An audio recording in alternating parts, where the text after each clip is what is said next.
뭔가 좀 이렇게 홀렸던 것 같아요. 탄력? 쫄쫄? 그러다가 이제 탈이 납니다. 그러니까 여러 사람 후기도 보시고 특히 본인이랑 피부 타입 비슷한 사람 그런 후기 위주로 보시는 게 좋아요. 그리고 제일 중요한 거 저렴한 입문용 기기 구해서 먼저 써보는 거 추천해 드립니다. 직접 써보고 만족스럽다면 그때 가서 비싼 걸로 업그레이드 하세요.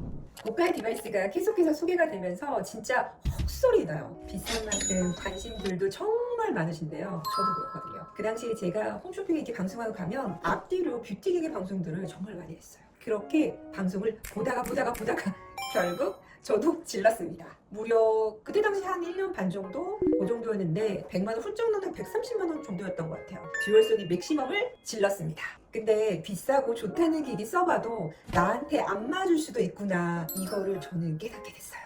저는 한 5번 정도 쓰고 이제 팔아버렸거든요. 잘 맞는 분들도 계시겠지만 저처럼 민감성 피부이신 분들 또 다르잖아요. 요즘에는 점점 업그레이드가 되면서 좋아 보이는 기기들도 많아졌고 광고도 너무 많이 눈에 띄고 나도 하나쯤 사야 되나? 관리해야 되나? 이제 시작해야 되나? 고민하셨던 분들 이 영상 보시고 신중하게 결정하시길 바랄게요. 시작합니다. 고고! 제가 듀얼소닉을 구입하게 된 가장 큰 계기가 있는데요. 듀얼소닉이 집중 초음파, 고주파 이 두 가지를 동시에 사용이 가능하다는 거 이게 정말 좋았고 카트리지 교체 없이 무한샷이라는 거 이 두 가지 이게 너무 좋았어요. 왜 가정용 집중 초음파 그 기계의 단점 중에 하나가 주기적으로 카트리지 교환을 해주셔야 되거든요. 근데 저렴하지도 않아. 몇십만 원 해요. 그러니까 제품 구입을 망설였던 저한테는 그야말로 그 부분이 혁명 같은 그런 느낌이었어요. 그때 당시 워낙에 핫했고 저도 뷰티 디바이스에 관심이 많아서 약간 차별화가 있는 듀얼소닉 맥시멈에 뭔가 좀 이렇게 홀렸던 것 같아요. 홈 디바이스를 처음 써보니까 막 신나서 이렇게 사용을 했어요. 그런데 이렇게 사용하고 보니까 좀 이렇게 볼이 붉게 올라오는 것 같은 거예요. 기분 탓인가?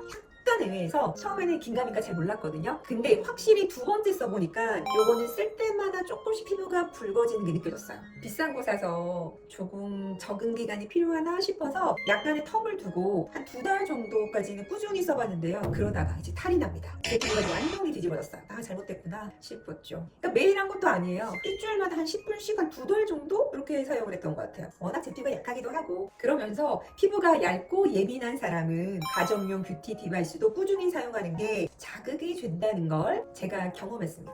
듀얼소닉 팔았어요. 뷰티 디바이스가 누구한테나 다 잘 맞는 게 아니구나. 제가 큰 돈을 쓰고 나서 느꼈죠. 대표적인 피부 예민력 제가 솔직한 의견을 말씀을 드릴게요. 어떤 거냐? 뷰티 디바이스 특징과 저처럼 예민 피부가 디바이스를 구입한다면 어떻게 구입하시면 좋을까? 요걸 한번 생각해 봤는데요. 보통 뷰티 디바이스가 고주파랑 집중 초음파로 나뉘잖아요. 그 첫 번째 고주파 길이는 많은 분들이 아시겠지만 따뜻한 열로 피부 속 여기 깊은 층, 진피층까지 이렇게 자극을 하는 거예요. 근데 이 열이 콜라겐 생성을 도와서 피부를 진짜 쫀쫀하고 탄탄하게 만들어준다고 해요. 그야말로 콜라겐은 탄력인데 탄력? 쫄쫄? 너무 좋죠. 피부과에서는 써마지, 올리지아, 투페이스, 인모드, 텐서마 이런 거 같은 시술이 다 이제 이런 원리거든요. 근데 너무 자주 하면 홍조 있으신 분들 같은 경우에는 혈관이 더 확장돼서 더 붉은기가 심해질 수 있거든요. 이미 쓰고 계신 분들은 주 1회 10분 이하로 이렇게만 주기를 챙겨주시는 걸 추천해 드립니다. 두 번째, 집중 초음파 기기. 요거는 리프팅에 도움 많이 되시는 거죠. 초음파 이렇게 한 점에 모아서 열을 발생을 땅 시켜서 그 열을 피부 근막층까지 딱 들어가서 늘어진 피부를 당겨주고 쪼아주고 그러면서 리프팅 해주는 그런 원리예요. 마치 고기 구우면 촥 쪼그라들잖아요. 그러면서 탄력이 생기면서 리프팅이 되는 거거든요. 보통 피부과에서는 울세라, 리프테라, 슈링크, 더블로 이런 시술이거든요. 근데 볼살이 없으신 분들 있죠. 저는 그러신 분들은 조금 가정용 기기가 세기가 좀 약하긴 하지만 볼살이 조금 더 꺼져 보일 수 있고 볼살이 오히려 많으신 분들 같은 경우는 주 1회 정도 주기 지켜서 해주시는 거 괜찮을 것 같아요.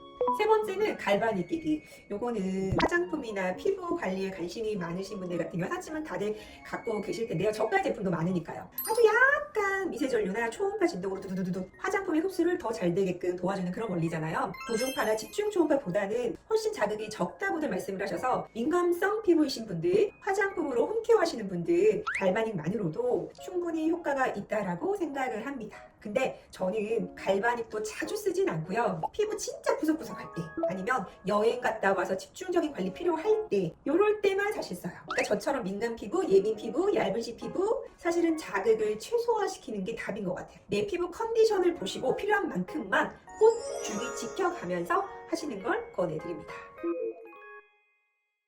그래도 난 꼭 디바이스를 써보고 싶어. 디바이스 살까 말까 망설이시는 분들 계시죠? 여러분, 저처럼 예민 피부라면 저는 이렇게 제안드려요. 첫 번째, 후기를 최대한 다양하게 찾아보세요. 왜냐하면 예민한 피부도 다 같은 게 아니고요. 각자 피부 타입이 또 다르거든요. 그래서 한두 개 후기만 보고 이거다라고 사버리면 실패할 확률이 큰 것 같아요. 회사마다 마케팅도 워낙 다양하고 많고 솔직히 어떤 게 찐후기인지 광고인지 헷갈릴 때도 있잖아요. 그러니까 여러 사람 후기도 보시고 특히 본인이랑 피부 타입 비슷한 사람 그런 후기 위주로 보시는 게 좋아요. 그리고 제일 중요한 거 무작정 비싼 거 지르는 거 그거 하지 마세요. 저라면 먼저 새거 같은 중고기기 있죠. 저렴한 입문용 기기 구해서 먼저 써보는 거 추천해드립니다. 직접 써보고 만족스럽다면 그때 가서 비싼 걸로 업그레이드 하세요. 그게 훨씬 더 실패 확률을 줄이는 방법이거든요. 왜냐하면 결국 디바이스 만족도는 개인 피부 상태에 따라서 달라지는데요. 꾸준히 쓰시고 잘 맞으면 확실히 효과 보시는 분도 있지만 저처럼 피부가 뒤집어지고 예민해지실 수도 있어요. 솔직히 이거 한두 번 하는 것도 아니고 안 맞으면 진짜 처치곤란이거든요. 예뻐지려고 돈 썼는데 피부 망가지면 너무 속상하잖아요. 그래서 꼭 오늘 제가 보여드리는 후기뿐만 아니라 다른 후기들도 다 찾아보시고 신중하게 결정하셨으면 좋겠습니다. 오늘 영상도 도움이 되셨다면 구독, 좋아요 눌러주시고 저는 더 알찬 영상으로 돌아올게요. 안녕!